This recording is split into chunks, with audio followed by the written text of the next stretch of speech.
அல்லாஹுவை மாத்திரம் வணங்க வேண்டும் என்று அல்லாஹ் சொல்கிறானே, அல்லாஹ்வுக்கு வணக்கம் செலுத்த வேண்டும் என்று அல்லாஹ் சொல்கிறானே, இந்த வணக்கத்தில் நம்மை ஈடுபடுத்திக் கொண்டிருக்கின்றோமா? அதுல நாம் கவனம் செலுத்திக் கொண்டிருக்கின்றோமா?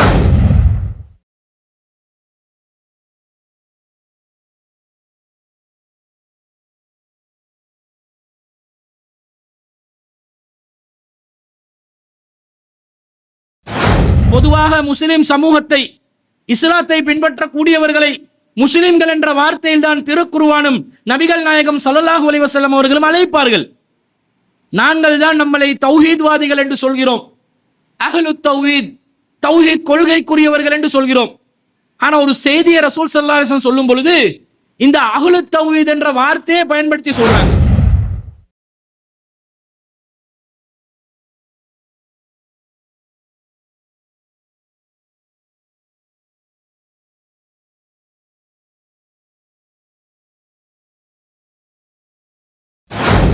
கொள்கையோடு சேர்ந்து சாலியான அமலும் வரணும். இந்த சாலியான அமல்களும் கொள்கையும் ஒன்றாக இணையும் போதுதான் இறைவனை மறுமையில் பார்க்கக்கூடிய அந்த பாக்கியத்தை நாம் பெற்றுக்கொள்கிறோம்.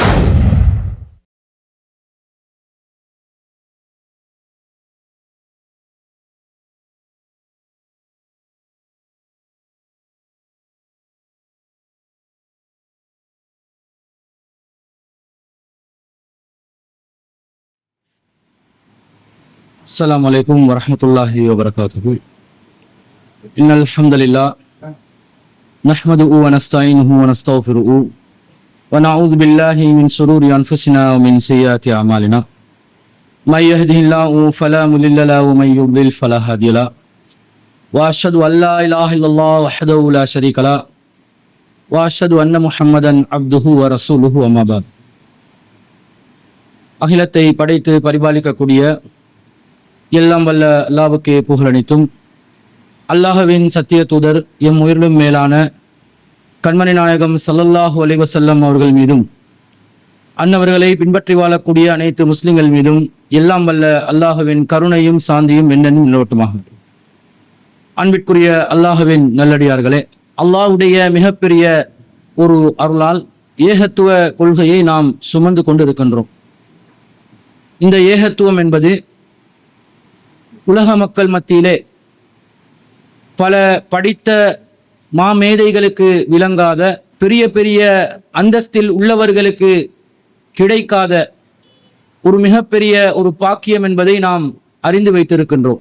இந்த ஏகத்துவ கொள்கையை கடைபிடிக்கக்கூடிய நாங்கள் ஏகத்துவத்தை நாம் சரியாகவே புரிந்திருக்கின்றோம். எந்த சந்தர்ப்பத்திலும் நாம் அல்லாஹ்வுக்கு இணை கற்பித்துவிடக் கூடாது என்ற கொள்கையிலே நாம் உறுதியாக இருக்கின்றோம். நம்முடைய வாய் வார்த்தைகளில் கூட அல்லாஹ்வுக்கு இணை கற்பிக்கக்கூடிய எந்த ஒரு சொல்லும் கலந்துவிடக் கூடாது என்பதிலும் நாம் உறுதியாக நிற்கின்றோம். அந்த அளவுக்கு ஷிர்க்கை விட்டு தூரமானவர்களாக, ஷிர்க்கின் துளி கூட நம் மீது படிய விடாமல் மிகவும் பேணுதலாக நாம் வாழ்ந்து வருகிறோம். ஒவ்வொரு முஸ்லிமும் இப்படித்தான் வாழ வேண்டும்.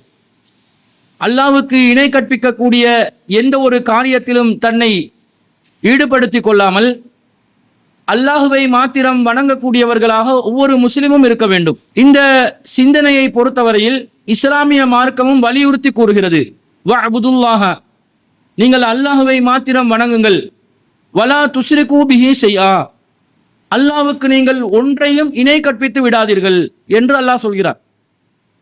அப்ப அல்லாஹுவை மாத்திரம் நாம் வணங்கி அல்லாஹ்வுக்கு இணை கற்பிக்காமல் இருக்க வேண்டும் என்பதை இஸ்லாம் வலியுறுத்தி இருக்கக்கூடியதில் நாம் அனைவரும் உறுதியாக இருக்கிறோம். ஆனா ஷைத்தான் நமக்கு மறக்கடிக்க செய்திருக்கக்கூடிய சில செய்திகளும் இருக்கின்றன. நாம் அல்லாஹ்வுக்கு இணை கற்பிக்காமல் இருக்கின்றோம், சரியான கொள்கைதான். நம்முடைய எந்த ஒரு செயற்பாடிலும் சரி, சொல்லிலும் சரி, எந்த விதத்திலும் அல்லாஹ்வுக்கு இணை கற்பித்து விடக் கூடாது என்பதில் நாம் உறுதியாக இருக்கின்ற அதே நிலையில் இன்னொரு காரியத்தில் நாம் தீவிரமாக ஈடுபட வேண்டும். அது என்ன? வஅபுதுல்லாஹ, நாம் அல்லாஹுவை வணங்க வேண்டும் என்பதில் உறுதியாக இருக்க வேண்டும். ஏகத்துவ கொள்கையில் இருக்கக்கூடிய சகோதரர்கள் மத்தியிலே காணக்கூடிய மிகப்பெரிய ஒரு குறைபாடாக என்ன இருக்கின்றது? சிறுக்கு செய்யக்கூடாது என்றதில் ஆணித்தரமாக இருப்பார்கள். ஆனா அல்லாஹுவை மாத்திரம் வணங்க வேண்டும் என்று அல்லாஹ் சொல்கிறானே, அல்லாஹ்வுக்கு வணக்கம் செலுத்த வேண்டும் என்று அல்லாஹ் சொல்கிறானே, இந்த வணக்கத்தில் நம்மை ஈடுபடுத்திக் கொண்டிருக்கின்றோமா? அதுல நாம் கவனம் செலுத்திக் கொண்டிருக்கின்றோமா? என்ன எண்ணம்? தௌஹீதிலே நாம் வாழ்ந்து விட்டால் நாம் மறுமையிலே சுவனத்தை அடைந்து விடுவோம், நரகத்துக்கு சென்று விட மாட்டோம் என்று நாம் உறுதியாக நம்பிக்கை கொண்டிருக்கின்றோம். அந்த நம்பிக்கை சரியானதும் தான், அதுல எந்த தவறும் இல்லை. சிறுக்கு இல்லாதவர்களுக்கு அல்லாஹ் சொர்க்கத்தை தருவான். ஆனா அதுல நாங்க தெளிவுபடுத்திக் கொள்ள வேண்டிய விஷயம் என்ன தெரியுமா? அல்லாஹ் சொர்க்கத்தை கன்ஃபார்மா தருவான். நேரடியாக சொர்க்கத்தை தருவானா, கொஞ்ச நாள் கழித்து விட்டு நரகத்திலே தண்டனைகளை அனுபவித்து விட்டு தாமதமாக சொர்க்கத்துக்கு செல்லக்கூடிய நிலைக்கு தள்ளப்படுவோமா? சொர்க்கம் என்பது கன்ஃபார்ம் தான். இணை கற்பிக்காதவர்களுக்கு அல்லாஹ் சொர்க்கத்தை உறுதியாகவே வாக்களித்து விட்டான். அல்லாஹ் வாக்குறுதிகளுக்கு மாறு செய்ய மாட்டான். ஆனா நேரடியாக சொர்க்கத்துக்கு செல்லக்கூடிய அந்த நிலை ஏகத்துவவாதிக்கு கிடைக்குமா? எப்ப கிடைக்கும்? கிடைக்கும். எந்த சந்தர்ப்பத்தில் கிடைக்கும்? அல்லாஹ்வுக்கு செலுத்த வேண்டிய வணக்கங்களை நாம் சரியாக செய்ய வேண்டும்.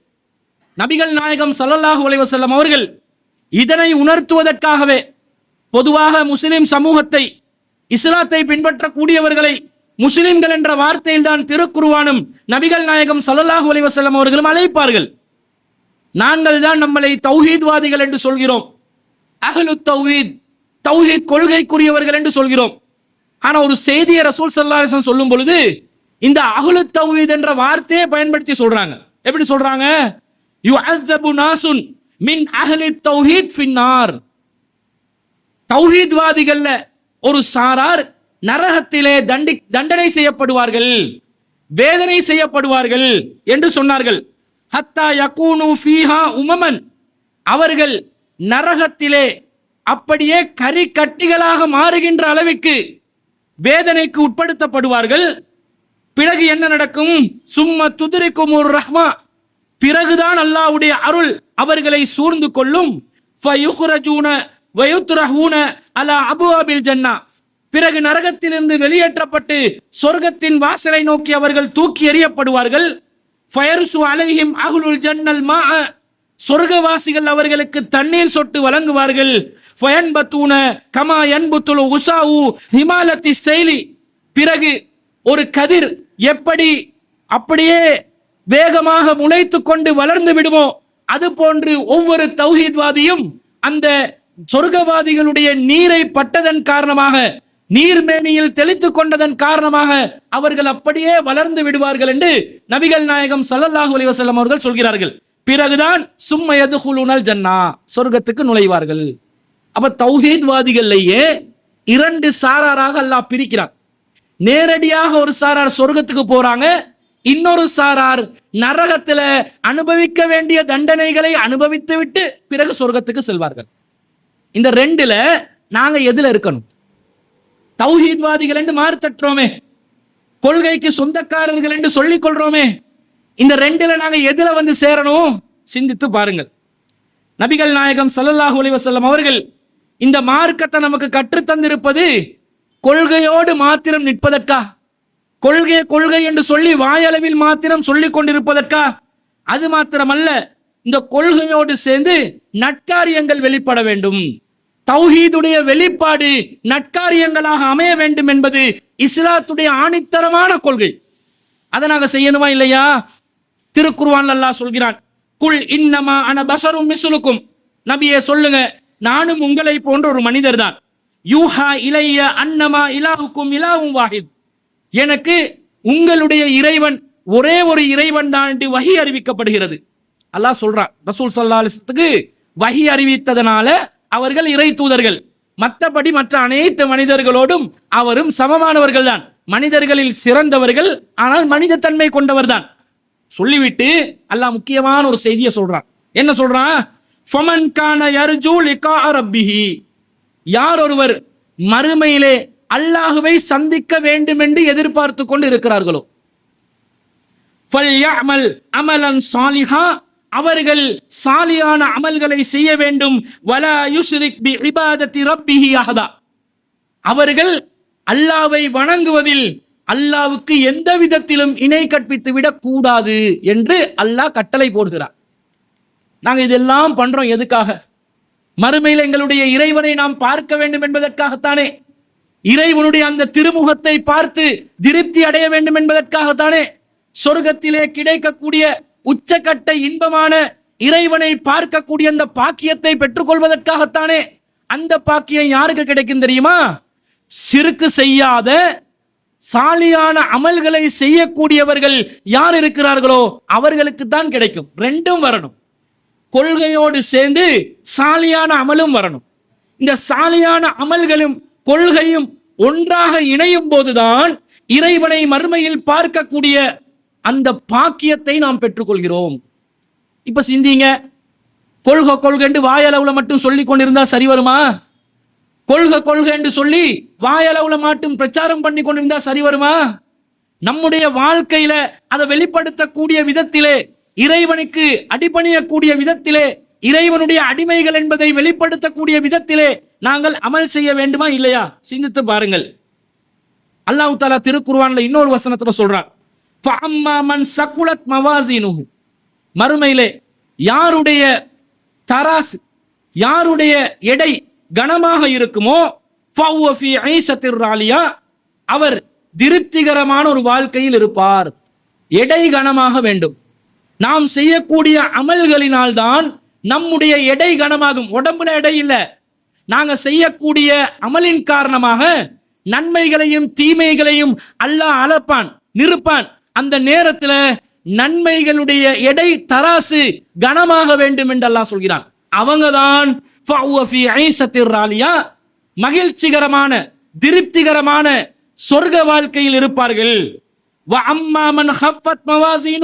யாருடைய எடை லேசாக இருக்குமோ, யாருடைய தராசுல அமல்களுடைய எடை குறைவாக இருக்குமோ, அவர்கள் ஒதுங்குமிடம் ஹாவியா. வமா அதுராக மாஹியா, அந்த ஹாவியா என்பது என்னவென்று உமக்கு இது அறிவித்தது?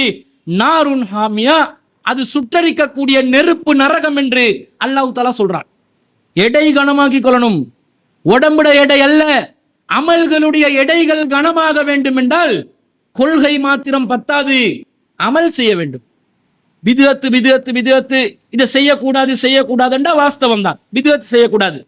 ரசூலுல்லாஹ் அனுமதிக்காத வழிகாட்டாத எந்த ஒரு காரியத்திலையும் ஈடுபடக்கூடாது. அதுக்காக சும்மாவே இருக்கிறதா? ரசூல் ஸல்லல்லாஹு அலைஹி வஸல்லம் வலியுறுத்திய வழிகாட்டிய ஆதாரபூர்வமான நபிமொழிகளில் வரக்கூடிய அமல்களை நாம் செய்யணுமா இல்லையா? அதுக்கு நமக்கும் சம்பந்தம் இல்லாத மாதிரி நம்முடைய வாழ்க்கை ஓடினா அப்ப நாங்க முஸ்லிம்களா இருக்கிறதுல என்ன அர்த்தம்?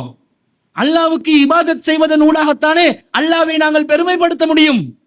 சிந்திக்க கடமைப்பட்டிருக்கின்றோம். இதை நபிகள் நாயகம் ஸல்லல்லாஹு அலைஹி வஸல்லம் அவர்கள் நமக்கு இன்னும் ஒரு கோணத்துல எடுத்து சொல்றாங்க. எப்படி சொல்றாங்க? கால ரசூலுல்லாஹி ஸல்லல்லாஹு அலைஹி வஸல்லம் யத்பஉல் மையித ஸலாஸத்துன், ஒரு மையத்துக்கு 3 விஷயங்கள் தான் பின்தொடரும். ஃபயர்ஜி உஸ்னானி வயப்கா மாஉ வாஹித், 2 விஷயங்கள் நின்றுவிடும், 1 மாத்திரம் பின்தொடர்ந்து விடும். ரசூல் ஸல்லல்லாஹு அலைஹி வஸல்லம் சொல்றாங்க, யத்பஉ அஹ்லுஹு வ மாலுஹு, அவனுடைய சொத்தும் செல்வமும் குடும்பத்தாரும் அவனை பின்தொடரும். ஆனால் ஒரு கட்டத்துக்கு மேல அதுக்கு போக முடியாது. குடும்பத்தாருக்கு கபருக்குள்ள வர முடியாது, சொத்துக்களுக்கு கபருக்குள்ள வர முடியாது, அதோட நின்றும்.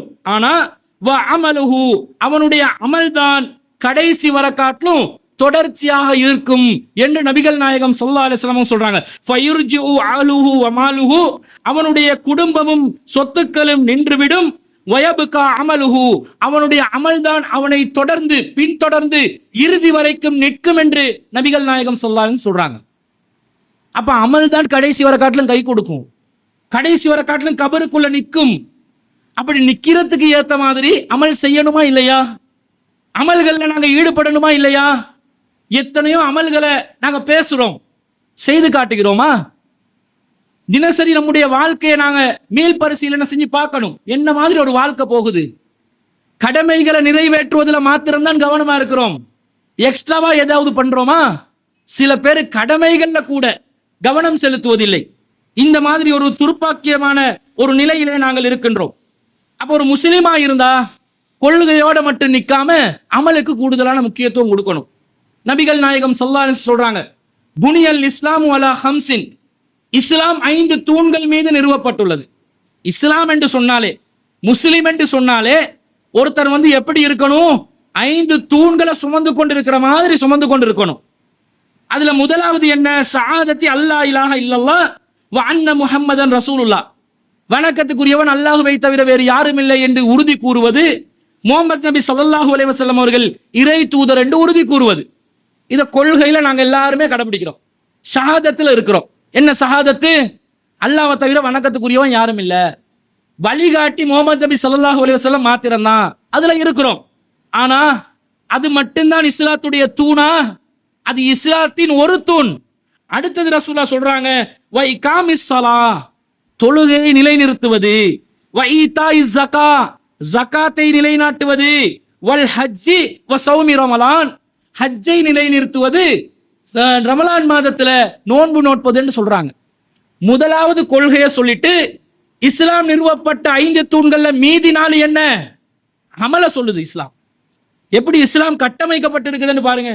இஸ்லாத்துடைய கட்டிடம் எப்படி நிறுத்தப்பட்டிருக்குதுன்னு பாருங்க. கொள்கை என்பது ஒரு தூணா இருந்தா 4 தூண்ல அமல வெளிப்படுத்தணும். அமல வெளிப்படுத்துறோமா? இதுக்கு முக்கியத்துவம் கொடுக்கிறோமா? அல்லாஹ் மட்டும் வணங்கணும். இதுல கொள்கையை தெளிவு கொடுத்து கொண்டு இருக்கிறோம். கொள்கை தெளிவு, அல்லாஹ் மட்டும் வணங்கணும் என்றதை செயல்படுத்தணுமே, அதுக்கு செயல் வடிவம் கொடுக்கணுமே. எப்படியெல்லாம் இஸ்லாம் விளங்கப்படுத்துது என்று பாருங்க. இதை பார்க்கிறோம். அடுத்ததாக நபிகள் நாயகம் ஸல்லல்லாஹு அலைஹி வஸல்லம் அவர்களிடம் ஜிப்ரீல் அலைஹிஸ்ஸலாம் ஒரு விளக்கம் கேட்பாங்க. ஹதீசு ஜிப்ரீல் இதுக்கு பேரு. நல்ல ஃபேமஸான செய்தி தான். புகாரில 50வது ஹதீஸாகவும் சஹீஹ் முஸ்லிம்ல 9வது ஹதீஸாகவும் பதிவு செய்யப்பட்ட ஹதீசு ஜிப்ரீல்.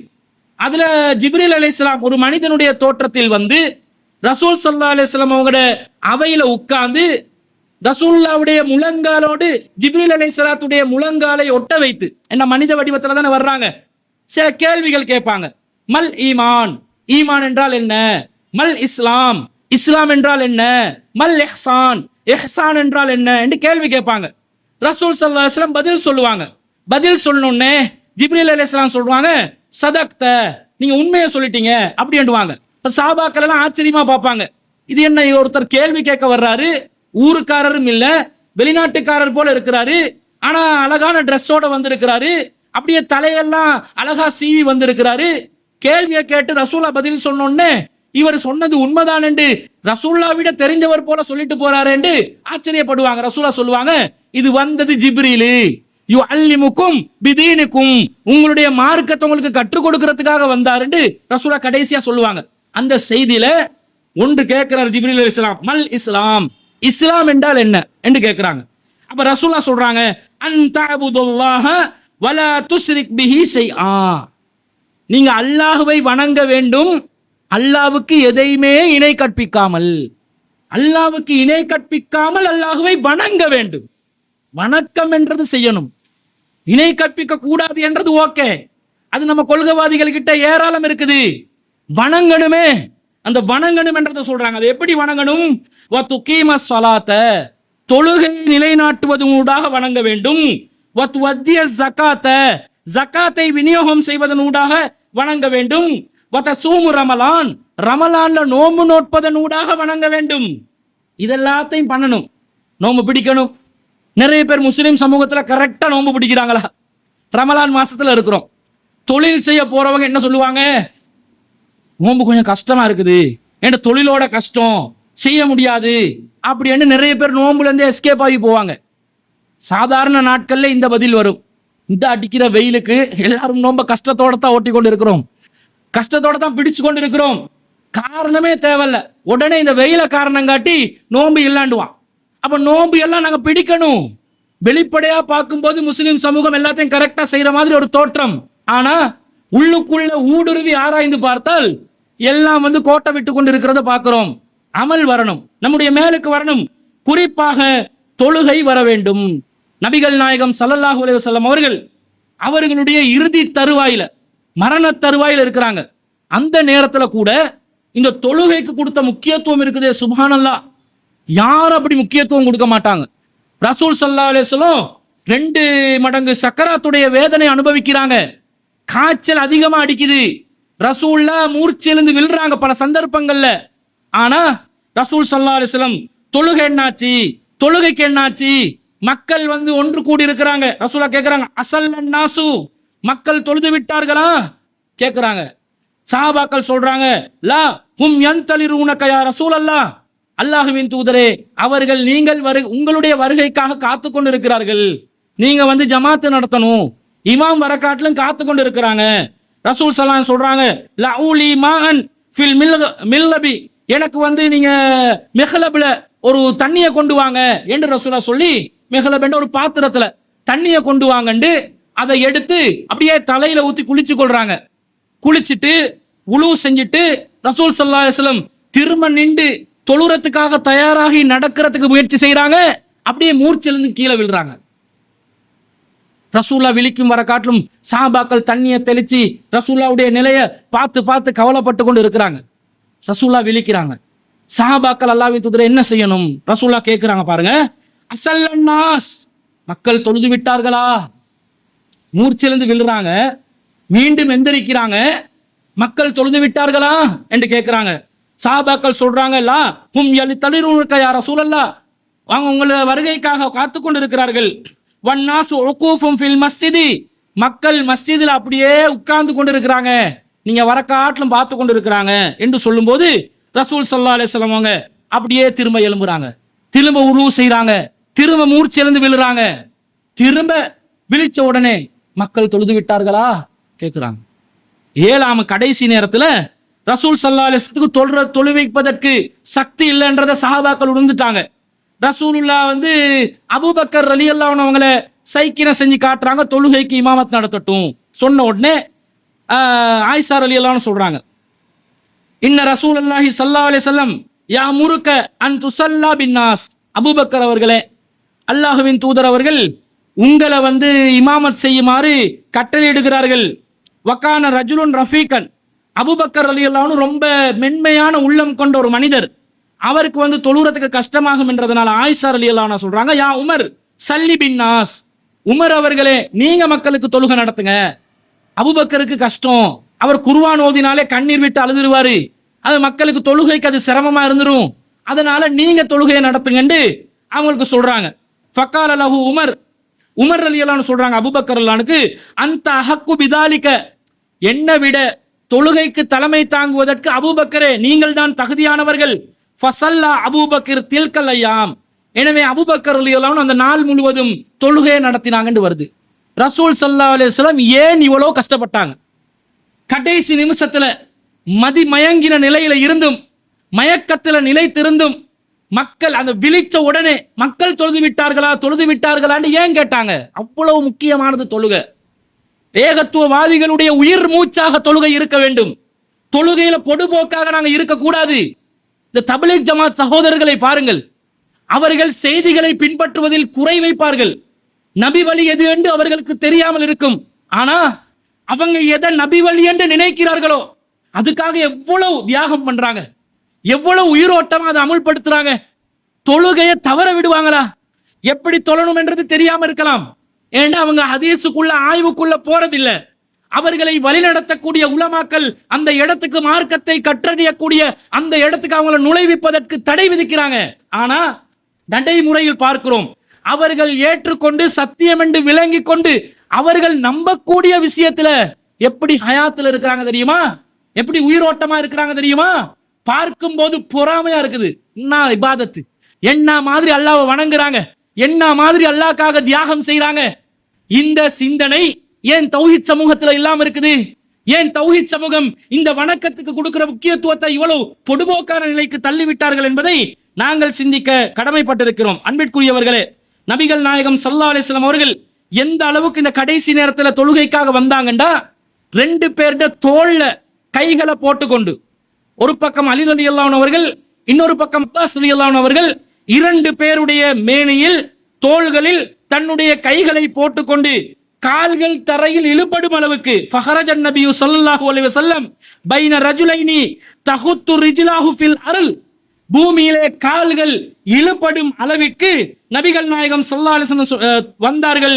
பைன அப்பாஸின் வ ரஜுலின் ஆகர், ஒன்று அப்பாஸ் ரலியல்லாஹு அன்ஹு அவர்கள், அடுத்தது இன்னொரு மனிதர் என்று ஆயிஷா ரலியல்லாஹு அன்ஹா அறிவிக்கிறாங்க.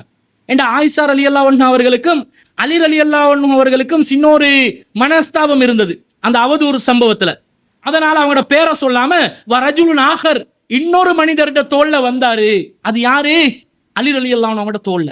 ஏன் இவ்வளவு தோல்ல தொங்கி கொண்டு வந்து தொழுகைக்கு நிற்பதற்கே சக்தி இல்லாத நிலையில் ஏன் இந்த அளவுக்கு நபிகள் நாயகம் ஸல்லல்லாஹு அலைஹி வஸல்லம் அவர்கள் முக்கியத்துவம் கொடுத்தார்கள்? இறை தூதர்களை அணு அணுவளவாக பின்பற்றுவதாக கூறிக்கொள்ளும் ஏகத்துவ சமூகமே, இந்த விஷயத்தில் நாம் எங்கே இருக்கின்றோம்? சிந்தித்து பார்க்க கடமைப்பட்டிருக்கிறோமா இல்லையா? கடைசி நேரத்துல வஃபாத்துடைய நேரத்துல ரசூல் ஸல்லல்லாஹு அலைஹி வஸல்லம் எதை வலியுறுத்துறாங்கன்னு பாருங்க. தொழுகைக்கு மக்களை வழிபடுத்துறாங்க, இன்னொரு பக்கத்துல வலியுறுத்துறாங்க. என்ன சொல்றாங்க? கானத் ரசூல் ஸல்லல்லாஹு அலைஹி வஸல்லம் அவங்க கானத் ஆம்மத்து வசியத்தி ரசூலுல்லாஹி ஸல்லல்லாஹு அலைஹி வஸல்லம், ரசூலுல்லாஹ் மரணிக்கின்ற அந்த வருடத்தின் நபிகள் நாயகத்தின் வசீலாவாக எது வசியத்தாக எது இருந்தது தெரியுமா? ஹீன ஹலரத்துல் வஃபாத், அவர்கள் வஃபாத்தை சந்திக்கின்ற அந்த சபையை ஆஜராகி இருக்கின்ற நேரத்தில் யுகர்கிரு பினஃப்ஸிஹி ஸலாத், தொழுகையை தான் நபிகள் நாயகம் ஸல்லல்லாஹு அலைஹி வஸல்லம் அவர்கள் வலியுறுத்தி கொண்டே இருந்தார்கள். வமா மலக்கத் ஐமானுக்கும், அடிமைகள் விஷயத்திலும் வலியுறுத்தினார்கள். தொழுகை அடிமைகள் விஷயம், மனித உரிமைகள்ல கவனமா இருங்க, இறைவனை வணங்குறதுல கவனமா இருங்க. இந்த ரெண்டை தான் நபிகள் நாயகம் ஸல்லல்லாஹு அலைஹி வஸல்லம் அவர்கள் வலியுறுத்தியதாக நாங்கள் செய்தி பார்க்கிறோம். அப்ப அன்பிற்குரியவர்களே, நாங்க ஒரு கொள்கையில இருக்கிறோம்.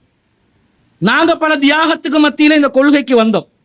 பல கஷ்டங்களை, இன்னல்களை, துன்பங்களை சந்தித்தோம்.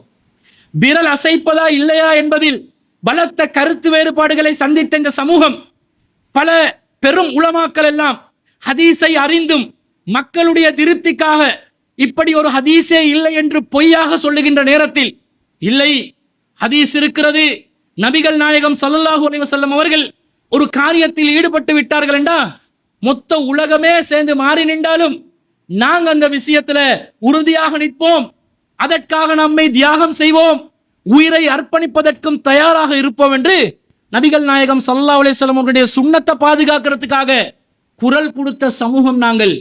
எங்களுடைய கவனம் ஏதோ ஒரு விதத்தில் திசை திருப்பப்பட்டு விட்டது. இப்ப சட்டம் எல்லாம் தெரியும், இப்ப மக்கள் மத்தியில் எந்த பிரச்சனையும் இல்லை. நீங்க எந்த பள்ளிவாசல்ல போய் நெஞ்சில தக்பீர் கட்டி தொழுதாலும், விரலை அசைத்து தொழுதாலும், குனூத்துக்கு நீங்கள் கைகளை உயர்த்தாமல் இருந்தாலும் யாரும் கேள்வி கேட்க போவதில்லை. காரணம், மக்கள் விழிப்புணர்வு அடைந்து விட்டார்கள். ஆனா அந்த சைட்ல விழிப்புணர்வு அடைந்தாலும் இந்த சைட்ல அங்க தொழுறதுக்கு ஆள் இல்ல, தொழுகைக்கு ஆள் இல்ல.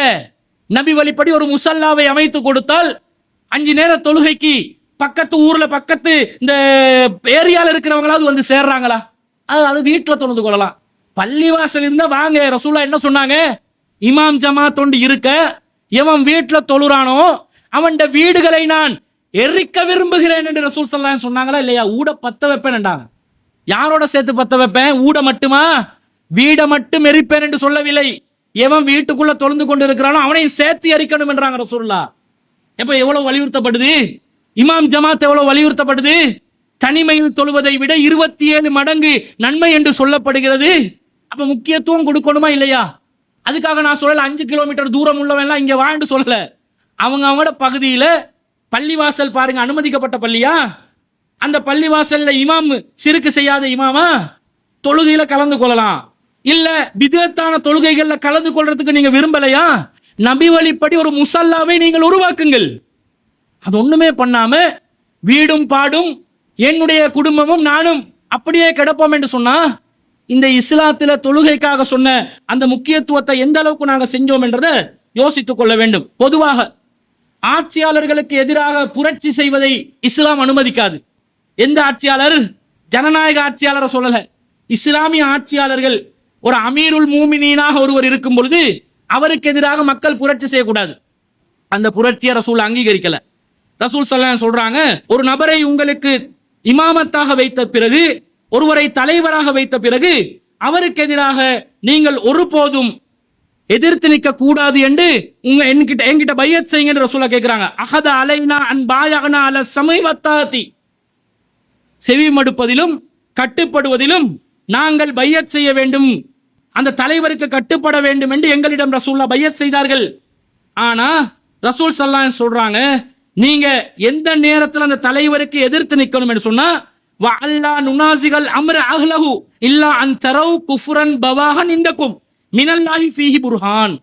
நீங்க ஏற்படுத்தின அந்த தலைவரிடம் தெள்ளத் தெளிவான குஃப்ருக்கான ஆதாரம் அல்லாவிடமிருந்து உங்களிடம் இருக்க வேண்டும். அல்லாவிடமிருந்து வந்த வஹியின் அடிப்படையில் இந்த ஆட்சியாளர் குஃப்ரை தான் சொல்றாரு, இந்த ஆட்சியாளர் சிறுக்க தான் சொல்றாரு என்பதற்கு ஆதாரம் இருந்தாலே தவிர செவிமடுப்பதிலும் கட்டுப்படுவதிலும் ஒரு ஆட்சியாளருக்கு நீங்கள் எதிர்த்து நிற்க முடியாது.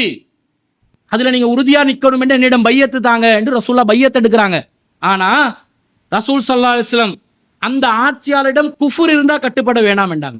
இந்த குஃபுருக்குரிய விளக்கமாக எது வருது தெரியுமா? சுப்ஹானல்லாஹ், ஆச்சரியமா இருக்குது. எது வருதுன்ற ஒரு முஸ்லிம் ஆட்சியாளர் வந்து குஃபுரை பகிரங்கப்படுத்துவாரா? ரசூல்லா வந்து அப்படி சொல்லலாமான்னு யோசிப்போம்.